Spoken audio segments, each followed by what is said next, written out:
Hello, hello, hello.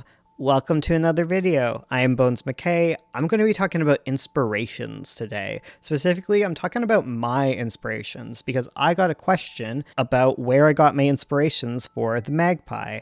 And I thought if I talk about my inspirations, maybe that could help you find inspirations. Or I could just be here while you work on comics or inspire you to work on comics. I always find it very difficult to nail down my inspirations for comics because I'm not a big comic reader. I'll be real with you guys. I'm especially not a big fantasy comic reader. Like I read like a handful of things. Like I like Cucumber Quest. Everyone knows that.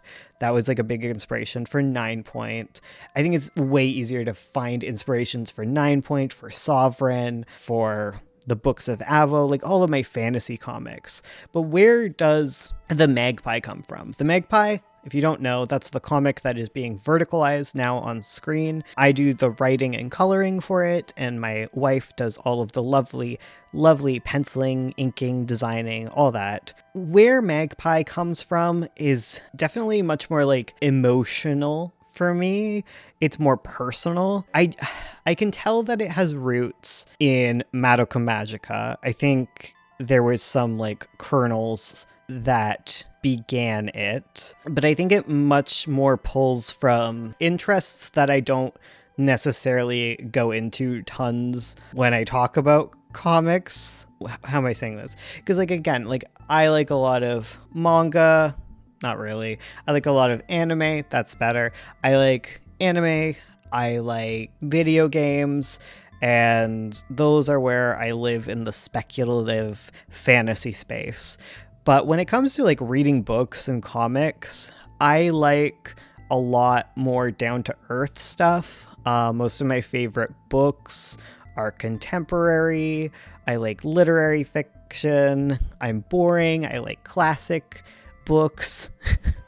I like all of those comics that win awards and stuff. The last great comic that I read was Mouse, and that was a long time ago because I like these things, but I don't read tons. I read a lot of stuff for critique. I read stuff from my friends, but I wouldn't really call it my inspirations. I think I tend to focus on craft when I think about that. I really like poetry. I think a lot of my Magpie design choices when I'm setting up panels and thinking about layouts, because I do that in the writing, I think about my connections to poetry more so. I like the rhythm. I think that outside, well, not even outside of dialogue, but like just panel to panel, page to page, like it's creating poetry.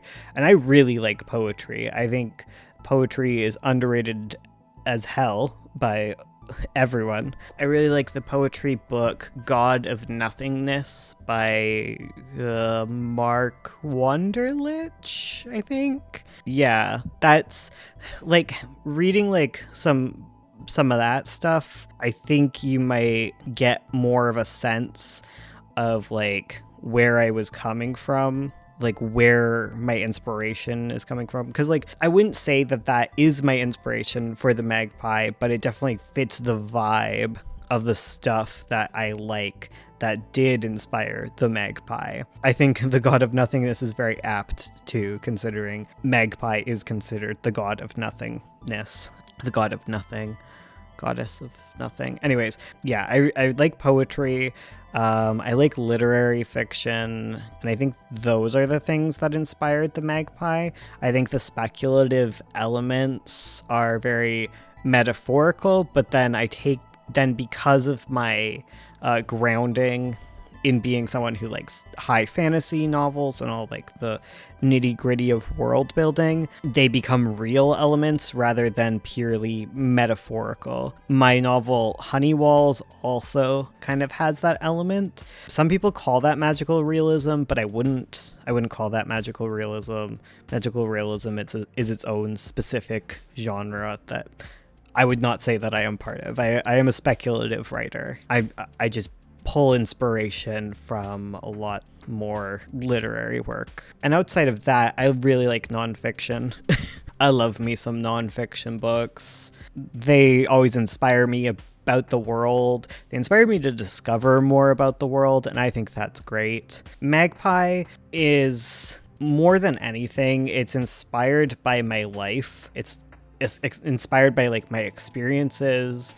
It's a look into my depression, my crushing feelings of loneliness that come in and out. I would say Magpie acts as like a very symbolic creature, you know? Like depression's like such a powerful thing and just swoops in there. Very Magpie-esque. It was like the setting itself, the setting for the Magpie is like this cold North Ontario town, and like I pulled that from where I grew up. I grew up north, and I wanted to write something that was written up north. I was really inspired by it's like a mixture of things, right? So like when I was a kid, I had this like horrible dream about like a shadow monster like in the woods that like locked me out of my house or something. That dream has like just stuck with me, so that's definitely in the back of my head. That definitely plays a role. And then I also, there was like a family member who had like a hoarding house, and like I would go there. I think that definitely inspired a lot of the setting for the Magpie, the whole horror aspect of it, just like piles of like things and like dead animals and stuff you'd find, and like that definitely inspired me to make my horror story more so than like any media I was watching. Like I don't think like no media inspired me, but it's definitely not one-to-one in the same way that other things are with me. And then I think a lot of the way that I write just ends up being like, I think I have a strong style. I'd like to say that I have a strong writing style where I think it's pulling in the fact that I loved humor comics. I've always liked funny comics. I read comics. My favorite comics are like, I like False Knees. I love False Knees. That's such a pretty comic, and it's so funny, and it's funny in a way that I really like. In that sense of like wit and stuff, like I like to use that. I think that horror, whenever I watch it, like part of what I don't like about it is when it's just so dense and heavy, and I just like to find little moments of like humanity and niceness, and like that makes the horror a little more painful but also a little more bearable in a weird way, and that's what I like to write. I don't like to do it to like undercut myself, but I do like a little bit of a joke here and there. I don't want it to become like so witty. I don't want to become like Cabin in the Woods type horror, but like I like a little bit of funny. I like a little bit of silliness to go on. I guess there's a horror inspiration. I like Until Dawn. Did you know that? The real ones know that. That's the closest thing to a movie I like. No, it's not. God, I'm so snooty. I'll be real. I've just got like snooty ass takes. Snooty interests. When I was like a teen, I really liked old films, you know? So like I've seen a lot of it's because I was in film class, okay? Like I had to go to like, it was like a college course, but it was in high school. Like I got a college credit for it that I could have brought along with me. So it was like a college film course that I did, and I had to watch a lot of film. And I watched a lot of movies, and I really liked them. Yeah.